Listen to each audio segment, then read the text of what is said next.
Il faut bien voir que le Maroc est un vieil État-nation.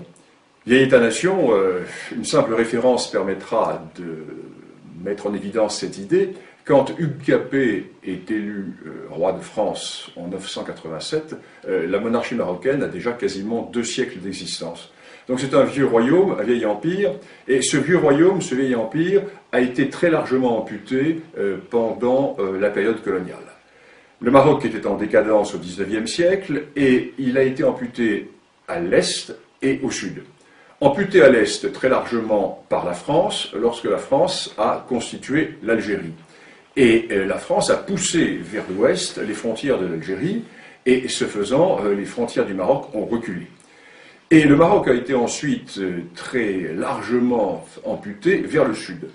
C'est ainsi que les Espagnols, en s'installant dans ce qui deviendra le Sahara occidental, ont complètement coupé le Maroc de ses vieilles racines, de ses grands axes nord-sud qui reliaient le cœur du Maroc à la vallée du fleuve Sénégal et jusqu'à la boucle du Niger. En d'autres termes, les racines africaines, d'où sont sorties de très nombreuses dynasties marocaines, ont été coupées à la suite de cette occupation espagnole. Et lorsque l'indépendance du Maroc a été reconnue par la France et par l'Espagne, en 1956, le Maroc s'est retrouvé dans ses frontières coloniales. Un contentieux a éclaté avec l'Algérie, car il faut bien voir que toute une partie de l'Est marocain de l'Est marocain était rattachée à l'Algérie, et jusqu'à la région de Colombéchar. Colombéchar est une localité qui était historiquement marocaine. De même Tindouf. Et restait au Maroc à récupérer toute la partie sud qui était territoire espagnol, Sahara occidental. Les Espagnols hésitaient à donner l'indépendance à la région, et les Espagnols ont traîné les pieds. Ce qui fait que le roi du Maroc, Hassan II, s'est tourné vers la Cour internationale de justice et a posé la question suivante, quels étaient les droits historiques du Maroc dans ce Sahara occidental? En effet, les Espagnols voulaient créer la fiction d'une entité sahraoui de façon à créer au sud du Maroc un État totalement artificiel, mais qui, pour survivre, devrait se tourner vers Madrid. Donc, les Espagnols comptaient rester par le biais de cet État fragile, dépendant de l'Espagne. Quant à l'Algérie, qui a toujours nourri une certaine, je ne dirais pas une certaine jalousie, le terme serait trop fort, mais une certaine envie vis-à-vis du Maroc. Pourquoi? Ben, nous sommes là au cœur de la grande question du Maghreb. Il y a un État-nation dans le Maghreb, c'est le Maroc. La Tunisie également. Mais l'Algérie n'a jamais existé. L'Algérie est une création française. Lorsque la France arrive en Algérie, l'Algérie est une dépendance turque, totalement dissociée. Historiquement, il n'y a pas de nation algérienne. Il y a certes un royaume de Tlemcen, il y a certes des entités ici ou là, mais il n'y a pas d'État algérien. Et l'Algérie a toujours nourri vis-à-vis du Maroc une sorte de complexe d'infériorité. Et l'Algérie ne voulait absolument pas que le Maroc puisse récupérer le Sahara occidental. Pourquoi? Mais il suffit de regarder une carte.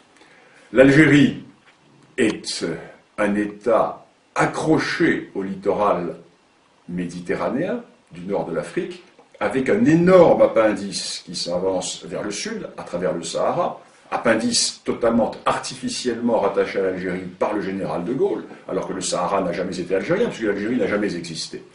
Et cette Algérie est donc géopolitiquement coincée dans la Méditerranée. Alors que son voisin marocain, qui ne dispose pas de ces richesses, a lui une immense façade atlantique. Et la récupération du Sahara occidental fait que le Maroc se retrouve avec plusieurs milliers de kilomètres de littoral atlantique, ce qui fait que le Maroc est totalement tourné vers le grand large. Le Maroc est totalement tourné vers cet océan des grands contacts océaniques. Ce qui fait que l'Algérie se trouve coincée dans cette Méditerranée, qui est un lac. Il suffit de fermer le détroit de Gibraltar et la Méditerranée est totalement asphyxiée. Tandis que le Maroc, lui, n'a pas cette géopolitique de l'enfermement. Le Maroc est tourné vers le grand large. Donc, l'Algérie va soutenir la position espagnole, qui est de créer une entité artificielle, un État artificiel sahraoui, qui permettrait à la fois à l'Algérie d'avoir une sorte de débouché vers l'Atlantique, et qui permettrait au Maroc de maintenir, à l'Espagne, pardon, de maintenir une certaine position dans la région.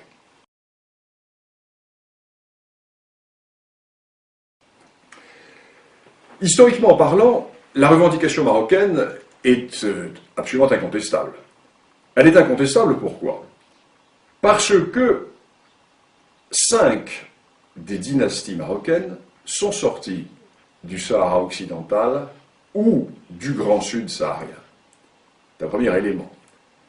La première de ces dynasties, c'est celle des Almohavides. Les Almohavides qui vont du fleuve Sénégal jusqu'au centre de l'Espagne constituaient ce que l'on a appelé l'empire des deux rives, qui était un empire marocain. Je ne vais pas rentrer dans le détail des dynasties marocaines, mais la plupart des dynasties viennent du Grand Sud. Deuxième élément, nous avons les réalités qui étaient les réalités économiques et politiques.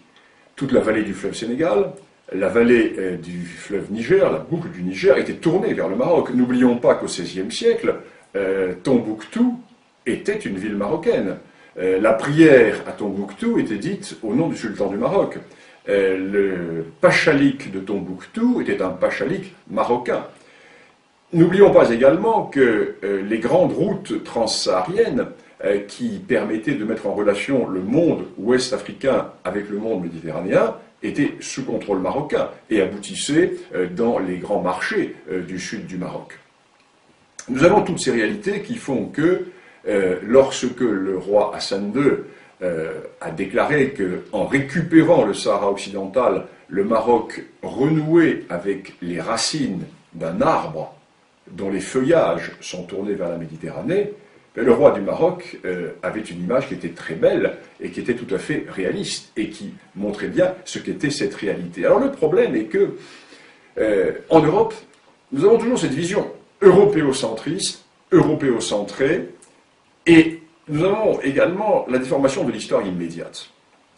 Il est évident que dans les années 1890, lorsque se posa la question marocaine, le Maroc était en état de décadence, en état profond de décadence, et il n'était pas en mesure d'exercer sa souveraineté sur l'ensemble de ces territoires du Sud.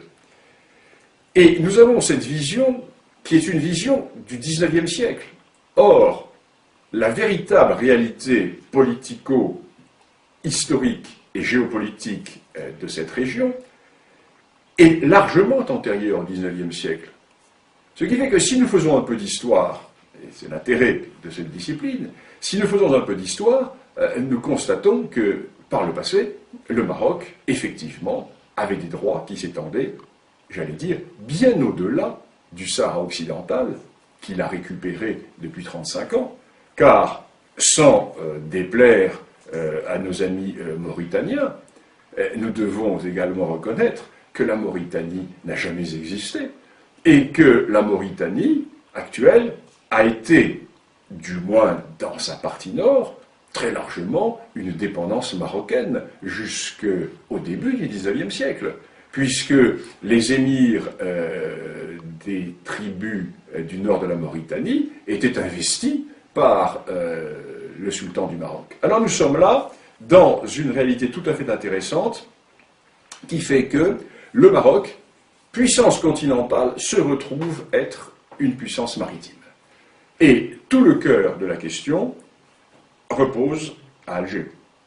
Car il n'y a de question du Sahara occidental que parce que l'Algérie n'accepte pas, elle n'ose pas le dire ouvertement, tout simplement parce que l'Algérie n'accepte pas de voir que son voisin occidental, que son voisin marocain, se retrouve doté d'atouts géopolitiques considérables qui vont faire que dans le siècle à venir, le Maroc va avoir un rôle tout à fait déterminant dans la géopolitique de cette partie de l'Afrique, alors que l'Algérie, en dépit de ses richesses découvertes par la France au Sahara, n'est qu'un État enclavé dans cette Méditerranée